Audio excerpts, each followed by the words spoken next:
ನೋಡಿ, ಈಗಾಗಲೇ ನೋಡ್ತಾ ಇದ್ವಿ, ಈ ಪಂಚ ಗ್ಯಾರಂಟಿಯಿಂದ ಸರ್ಕಾರ ದಿವಾಳಿ ಆಗಿದೆ ಅಂತ ವಿರೋಧ ಪಕ್ಷದವರು ಹೇಳ್ತಾ ಇದ್ದಾರೆ. ಜೊತೆಗೆ ಈ ಶಾಸಕರಂತೂ ಬಾಯ್ ಹೊಡ್ಕೊಳ್ತಾ ಇದ್ದಾರೆ, ಅನುದಾನ ಕೊಡ್ರಿ, ನಮ್ ಕ್ಷೇತ್ರ ಅಭಿವೃದ್ಧಿ ಮಾಡ್ತೀವಿ ಅಂತ. ಆದ್ರೆ ಅಲ್ಲೂ ಅನುದಾನ ಇಲ್ಲ. ಅವರು ಕೂಡ ಕೆಂಡಾಮಂಡಲರಾಗಿದ್ದಾರೆ ಶಾಸಕರು. ಬಹಳ ವಿಚಿತ್ರ ಎಂಬಂತೆ ಈ ಕೈ ಕಾರ್ಯಕರ್ತರಿಗೆ ಈಗ ಸರ್ಕಾರಿ ಸಂಬಳ, ಈ ಗ್ಯಾರಂಟಿ ಅನುಷ್ಠಾನ ಸಮಿತಿಗೆ ಈಗ ವಿರೋಧ ವ್ಯಕ್ತವಾಗ್ತಾ ಇದೆ. ಸರ್ಕಾರದ ವಿರುದ್ಧ ವಿಪಕ್ಷಗಳ ಪ್ರತಿಭಟನೆ, ವಿಧಾನಸೌಧದಿಂದ ಬಿಜೆಪಿ ಪಾದಯಾತ್ರೆ ಕೂಡ ಕೈಗೊಂಡಿದೆ. ರಾಜಭವನದ ತನಕ ವಿಪಕ್ಷಗಳ ಪಾದಯಾತ್ರೆ ಇದು. ರಾಜಭವನ ತಲುಪಿದ್ದಾರೆ ಬಿಜೆಪಿಯ ನಾಯಕರು, ಹಾಗೆ ಜೆಡಿಎಸ್ನ ನಾಯಕರು ಕೂಡ ಇದರಲ್ಲಿ ಭಾಗಿಯಾಗಿದ್ದಾರೆ. ಸರ್ಕಾರದ ವಿರುದ್ಧ ರಾಜ್ಯಪಾಲರಿಗೆ ದೂರು ಕೂಡ ಕೊಡುವಂತ ನಿಟ್ಟಿನಲ್ಲಿ. ಯಾಕಂತ ಹೇಳಿದ್ರೆ ಕಾರ್ಯಾಂಗ ಇದೆ, ಶಾಸಕಾಂಗ ಇದೆ. ಸರ್ಕಾರದ ಏನೇ ಕಾರ್ಯಕ್ರಮ ಇದ್ರೂ ಕಾರ್ಯಾಂಗ ನೋಡ್ಕೊಳ್ಳುತ್ತೆ. ಅದು ಬಿಟ್ಕೊಂಡು ಕಾಂಗ್ರೆಸ್ ಕಾರ್ಯಕರ್ತರಿಗೆ ಸಂಬಳ ಕೊಡ್ತಾರಂತ ಹೇಳಿದ್ರೆ ಇದೇನ್ ದುರ್ಗತಿ? ಕೊಡಿ, ನಿಮ್ಮ ಜೋಬಿಂದ ಕೊಡಿ, ನಿಮ್ಮ ಯಾರ್ಯಾರು ಮುಖಂಡರಿಲ್ಲ ಅವರ ಜೋಬುಗಳಿಂದ ಕೊಡ್ಲಿ. ಹಾಗಾಗಿ ಅದಾಗಬೇಕೇ ಹೊರತು ನೀವು ಸಾರ್ವಜನಿಕರ ತೆರಿಗೆ ಹಣವನ್ನ ನಿಮ್ಮ ಪಕ್ಷದ ಕಾಂಗ್ರೆಸ್ ಕಾರ್ಯಕರ್ತರಿಗೆ ಕೊಡ್ತಕ್ಕಂಥದ್ದು ಎಷ್ಟು ಸಮಂಜಸ ಅನ್ನೋದು ನಮ್ಮ ಆಗ್ರಹ. ಹಾಗಾಗಿ ನಾವು ಅದರ ವಿರುದ್ಧವಾಗಿ ಹೋರಾಟವನ್ನ ಮಾಡ್ತಾ ಇದ್ದೀವಿ. ಈಗಾಗಲೇ ಅನುಷ್ಠಾನ ಸಮಿತಿನ ಯಾವುದೇ ಕಾರಣಕ್ಕೂ ರದ್ದು ಮಾಡೋದಿಲ್ಲ ಅಂತ ಮುಖ್ಯಮಂತ್ರಿಗಳು ಸ್ಪಷ್ಟಪಡಿಸಿದ್ದಾರೆ. ಸಭೆ ಮಾಡಲ್ಲ. ಹಾಗೆ ಮುಂದಿನ ನಮ್ಮ ಹೋರಾಟ ಮಾಡುವ ತನಕ ನಮ್ಮ ಹೋರಾಟ ಮುಂದುವರಿತದೆ. ಹೋರಾಟ ನಿಲ್ಲಿಸೋದಿಲ್ಲ. ಹೌದು, ಖಂಡಿತವಾಗಿ ನಡೆಯುತ್ತದೆ. ಬೇರೆ ಬೇರೆ ಹಂತಗಳಲ್ಲಿ ಕೂಡ ಹೋರಾಟ ಮುಂದುವರಿತದೆ. ಬೇರೆ ಬೇರೆ ಹಂತಗಳಲ್ಲಿ ಕೂಡ ನಮ್ಮ ಹೋರಾಟ ಮುಂದುವರಿತದೆ. ರಾಜ್ಯಪಾಲರಿಗೆ ನಿಮ್ಮ ನೇರವಾಗಿ ಮನವಿ ಏನಿಂತ ಇವತ್ತು? ರಾಜ್ಯಪಾಲರಿಗೆ ಈ ರಾಜ್ಯದ ಬಡ ಕೂಲಿ ಕಾರ್ಮಿಕರು ಇರ್ಬೋದು ಅಥವಾ ಬೇರೆ ಬೇರೆ ಸಂಘ ಸಂಸ್ಥೆಗಳು ಇವತ್ತು ಸಾರ್ವಜನಿಕರ ತೆರಿಗೆ ಹಣವನ್ನ ಇವತ್ತು ಕಾಂಗ್ರೆಸ್ ಕಾರ್ಯಕರ್ತರಿಗೆ ಕೊಡ್ತಾ ಇರತಕ್ಕಂತ ಒಂದು ಮಾಹಿತಿಯನ್ನ ರಾಜ್ಯಪಾಲರಿಗೆ ಕೊಡುವಂತ ಕೆಲಸವನ್ನ ಇವತ್ತು ನಾವು ಮಾಡ್ತಾ ಇದ್ದೀವಿ. ಸಬಿತಾ ಕೊಡ್ತೀರಿ? ಎಷ್ಟು ಖರ್ಚು ಆಗ್ತಾ ಇದೆ? ಹೌದು, ಸುಮಾರು ವರ್ಷಕ್ಕೆ ಸುಮಾರು 16 ಕೋಟಿ ರೂಪಾಯಿಗಳಂತ ಅವರೇ ಬಜೆಟ್ ಅಲ್ಲಿ ಘೋಷಣೆ ಮಾಡ್ಕೊಂಡಿದ್ದಾರೆ. ಹಾಗಾಗಿ ಅದನ್ನ ಕೊಡುವಂತ ಮಾತಾಡ್ತಾ ಇದ್ದಾರೆ. Thank you. ಇದಿಷ್ಟು ಕೂಡ ಶಾಸಕರಂತ ಬೈರತಿ ಬಸವರಾಜ್ ಅವರು ಮತ್ತು ಅವ್ರು ಹೇಳುವಂತೆ ಗಂಟ ಮುಂದುವರಿತದೆ. ಇವತ್ತು ರಾಜ್ಯದ ತೆರಿಗೆ ಹಣವನ್ನ ಕಾಂಗ್ರೆಸ್ಸಿನ ಕಾರ್ಯಕರ್ತರಿಗೆ ಕೊಡುವಂತದ್ದು ಸರಿಯಲ್ಲ. ತೆರಿಗೆ ಹಣ ಯಾವುದೇ ಕಾರಣಕ್ಕೂ ಪೋಲಾಗಬಾರದು ಅನ್ನುವಂಥದ್ದು ಬಿಜೆಪಿ ಆಗ್ರಹ. ಎರಡನೇದು, ಸರ್ಕಾರದ ಕಾರ್ಯಕ್ರಮಗಳ ಅನುಷ್ಠಾನ ತಹಸೀಲ್ದಾರ್ ಮುಖಾಂತರ ಮತ್ತು ಇಒ ಮುಖಾಂತರ ಆಗಬೇಕು. ನಿಮಗೆ ತಹಸೀಲ್ದಾರರು ಮತ್ತು ಇಒ ಮೇಲೆ ಭರವಸೆ ಇಲ್ಲ ಅಂತಂದ್ರೆ ಅದನ್ನು ವಿಸರ್ಜನೆ ಮಾಡಿ. ಇಲ್ಲ ಅಂತಂದ್ರೆ ಇವ್ರಿಗೆ ಕೊಡ್ತಾ ಇರುವಂತಹ 40,000 25,000 ರೂಪಾಯಿ ಸಂಬಳವನ್ನ ಇಒ ಅಥವಾ ತಹಸೀಲ್ದಾರಿಂದ ವಸೂಲಿ ಮಾಡಿ. ಇದು ಎರಡನ್ನೂ ಮಾಡದಲೆ ತೆರಿಗೆ ಹಣವನ್ನ ಪೋಲ್ ಮಾಡೋದನ್ನ ಯಾವುದೇ ಕಾರಣಕ್ಕೂ ರಾಜ್ಯದ ಜನ ಸಹಿಸಲ್ಲ. ನಮ್ಮ ರಾಜ್ಯದ ತೆರಿಗೆ ಹಣ ಪೋಲಾಗ್ತಾ ಇದೆ ಅಂತೇಳಿ ಬಿಜೆಪಿಯ ಕಳವಳಿ ಇರುವಂತದ್ದು. ಆ ಕಳಕಳಿಯನ್ನು ಇಟ್ಟುಕೊಂಡು ರಾಜ್ಯಪಾಲರಿಗೆ ಇವತ್ತು ದೂರನ್ನು ಕೊಡ್ತಾರೆ. ನೇರವಾಗಿ ಖಜಾನೆಗೆ ಕನ್ನ ಹಾಕ್ತಿರುವಂತದ್ದು ಈ ಕಾಂಗ್ರೆಸ್ ಪಕ್ಷದವರು. ಹಾಗಾಗಿ ಸಂಪೂರ್ಣವಾಗಿ ಸಂವಿಧಾನಕ್ಕೆ ವಿರುದ್ಧವಾಗಿದೆ, ಕಾನೂನಿಗೆ ವಿರುದ್ಧವಾಗಿದೆ. ಅಧಿಕಾರ ದುರ್ಬಳಕೆಯನ್ನು ಮಾಡ್ಕೋತಾ ಇದ್ದಾರೆ. ಶ್ರಮದ ಬಡವರ ಹಣವನ್ನ ದುರ್ಬಳಕೆ ಮಾಡ್ಕೋತಾ ಇದ್ದಾರೆ. ಯಾವ ಹೋರಾಟ ಇನ್ನೂ ಕಂಟಿನ್ಯೂ ಇರುತ್ತಾ? ಖಂಡಿತ ಇದು ಕಾನೂನಿಗೆ ವಿರುದ್ಧವಾಗಿರೋದು. ಇದನ್ನ ಹೋರಾಟವನ್ನ ಮಾಡಿ. ನೋಡಿ, ಈಗಾಗಲೇ ನೋಡ್ತಾ ಇದ್ವಿ, ಈ ಪಂಚ ಗ್ಯಾರಂಟಿಯಿಂದ ಸರ್ಕಾರ ದಿವಾಳಿ ಆಗಿದೆ ಅಂತ ವಿರೋಧ ಪಕ್ಷದವರು ಹೇಳ್ತಾ ಇದ್ದಾರೆ. ಜೊತೆಗೆ ಈ ಶಾಸಕರಂತೂ ಬಾಯ್ ಹೊಡ್ಕೊಳ್ತಾ ಇದ್ದಾರೆ, ಅನುದಾನ ಕೊಡ್ರಿ, ನಮ್ ಕ್ಷೇತ್ರ ಅಭಿವೃದ್ಧಿ ಮಾಡ್ತೀವಿ ಅಂತ. ಆದ್ರೆ ಅಲ್ಲೂ ಅನುದಾನ ಇಲ್ಲ. ಅವರು ಕೂಡ ಕೆಂಡಾಮಂಡಲರಾಗಿದ್ದಾರೆ ಶಾಸಕರು. ಬಹಳ ವಿಚಿತ್ರ ಎಂಬಂತೆ ಈ ಕೈ ಕಾರ್ಯಕರ್ತರಿಗೆ ಈಗ ಸರ್ಕಾರಿ ಸಂಬಳ, ಈ ಗ್ಯಾರಂಟಿ ಅನುಷ್ಠಾನ ಸಮಿತಿಗೆ ಈಗ ವಿರೋಧ ವ್ಯಕ್ತವಾಗ್ತಾ ಇದೆ. ಸರ್ಕಾರದ ವಿರುದ್ಧ ವಿಪಕ್ಷಗಳ ಪ್ರತಿಭಟನೆ, ವಿಧಾನಸೌಧದಿಂದ ಬಿಜೆಪಿ ಪಾದಯಾತ್ರೆ ಕೂಡ ಕೈಗೊಂಡಿದೆ. ರಾಜಭವನದ ತನಕ ವಿಪಕ್ಷಗಳ ಪಾದಯಾತ್ರೆ ಇದು.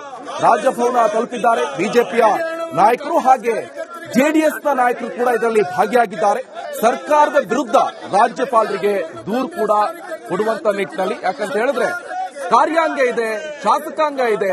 ಸರ್ಕಾರದ ಏನೇ ಕಾರ್ಯಕ್ರಮ ಇದ್ರೂ ಕಾರ್ಯಾಂಗ ನೋಡ್ಕೊಳ್ಳುತ್ತೆ. ಅದು ಬಿಟ್ಕೊಂಡು ಕಾಂಗ್ರೆಸ್ ಕಾರ್ಯಕರ್ತರಿಗೆ ಸಂಬಳ ಕೊಡ್ತಾರಂತ ಹೇಳಿದ್ರೆ ಇದೇನ್ ದುರ್ಗತಿ?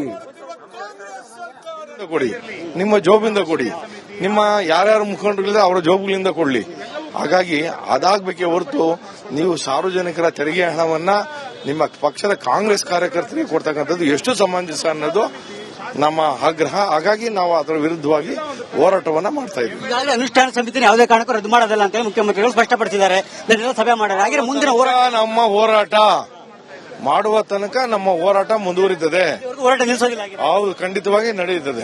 ಬೇರೆ ಬೇರೆ ಹಂತಗಳಲ್ಲಿ ಕೂಡ ಹೋರಾಟ ಮುಂದುವರಿತದೆ. ಬೇರೆ ಬೇರೆ ಹಂತಗಳಲ್ಲಿ ಕೂಡ ನಮ್ಮ ಹೋರಾಟ ಮುಂದುವರಿತದೆ. ರಾಜ್ಯಪಾಲರಿಗೆ ನಿಮ್ಮ ನೇರವಾಗಿ ಮನವಿ ಏನಿಂತ ಇವತ್ತು? ರಾಜ್ಯಪಾಲರಿಗೆ ಈ ರಾಜ್ಯದ ಬಡ ಕೂಲಿ ಕಾರ್ಮಿಕರು ಇರ್ಬೋದು ಅಥವಾ ಬೇರೆ ಬೇರೆ ಸಂಘ ಸಂಸ್ಥೆಗಳು ಇವತ್ತು ಸಾರ್ವಜನಿಕರ ತೆರಿಗೆ ಹಣವನ್ನ ಇವತ್ತು ಕಾಂಗ್ರೆಸ್ ಕಾರ್ಯಕರ್ತರಿಗೆ ಕೊಡ್ತಾ ಇರತಕ್ಕಂತ ಒಂದು ಮಾಹಿತಿಯನ್ನ ರಾಜ್ಯಪಾಲರಿಗೆ ಕೊಡುವಂತ ಕೆಲಸವನ್ನ ಇವತ್ತು ನಾವು ಮಾಡ್ತಾ ಇದ್ದೀವಿ. ಅಂಕಿಅಂಶಗಳ ಸಮೇತ ಕೊಡ್ತೀರಿ, ಎಷ್ಟೆಷ್ಟು ಖರ್ಚಾಗ್ತಾ ಇದೆ? ಹೌದು, ಸುಮಾರು ವರ್ಷಕ್ಕೆ ಸುಮಾರು 16 ಕೋಟಿ ರೂಪಾಯಿಗಳಂತ ಅವರೇ ಬಜೆಟ್ ಅಲ್ಲಿ ಘೋಷಣೆ ಮಾಡ್ಕೊಂಡಿದ್ದಾರೆ.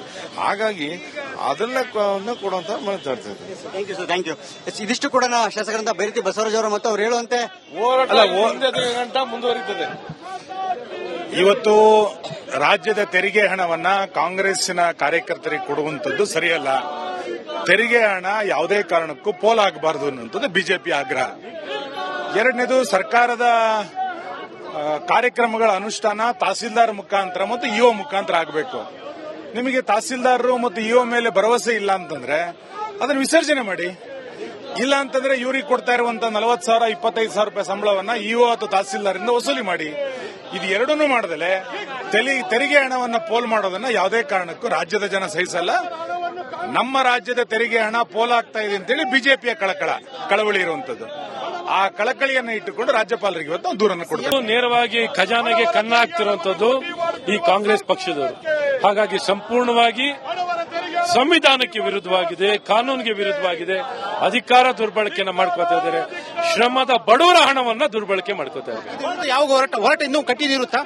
ಖಂಡಿತ ಇದು ಕಾನೂನಿಗೆ ವಿರುದ್ಧವಾಗಿರೋದು. ಇದನ್ನ ಹೋರಾಟವನ್ನ ಮಾಡಿ ನೋಡಿ, ಈಗಾಗಲೇ ನೋಡ್ತಾ ಇದ್ವಿ, ಈ ಪಂಚ ಗ್ಯಾರಂಟಿಯಿಂದ ಸರ್ಕಾರ ದಿವಾಳಿ ಆಗಿದೆ ಅಂತ ವಿರೋಧ ಪಕ್ಷದವರು ಹೇಳ್ತಾ ಇದ್ದಾರೆ. ಜೊತೆಗೆ ಈ ಶಾಸಕರಂತೂ ಬಾಯ್ ಹೊಡ್ಕೊಳ್ತಾ ಇದ್ದಾರೆ, ಅನುದಾನ ಕೊಡ್ರಿ, ನಮ್ ಕ್ಷೇತ್ರ ಅಭಿವೃದ್ಧಿ ಮಾಡ್ತೀವಿ ಅಂತ. ಆದ್ರೆ ಅಲ್ಲೂ ಅನುದಾನ ಇಲ್ಲ. ಅವರು ಕೂಡ ಕೆಂಡಾಮಂಡಲರಾಗಿದ್ದಾರೆ ಶಾಸಕರು. ಬಹಳ ವಿಚಿತ್ರ ಎಂಬಂತೆ ಈ ಕೈ ಕಾರ್ಯಕರ್ತರಿಗೆ ಈಗ ಸರ್ಕಾರಿ ಸಂಬಳ, ಈ ಗ್ಯಾರಂಟಿ ಅನುಷ್ಠಾನ ಸಮಿತಿಗೆ ಈಗ ವಿರೋಧ ವ್ಯಕ್ತವಾಗ್ತಾ ಇದೆ. ಸರ್ಕಾರದ ವಿರುದ್ಧ ವಿಪಕ್ಷಗಳ ಪ್ರತಿಭಟನೆ, ವಿಧಾನಸೌಧದಿಂದ ಬಿಜೆಪಿ ಪಾದಯಾತ್ರೆ ಕೂಡ ಕೈಗೊಂಡಿದೆ. ರಾಜಭವನದ ತನಕ ವಿಪಕ್ಷಗಳ ಪಾದಯಾತ್ರೆ ಇದು.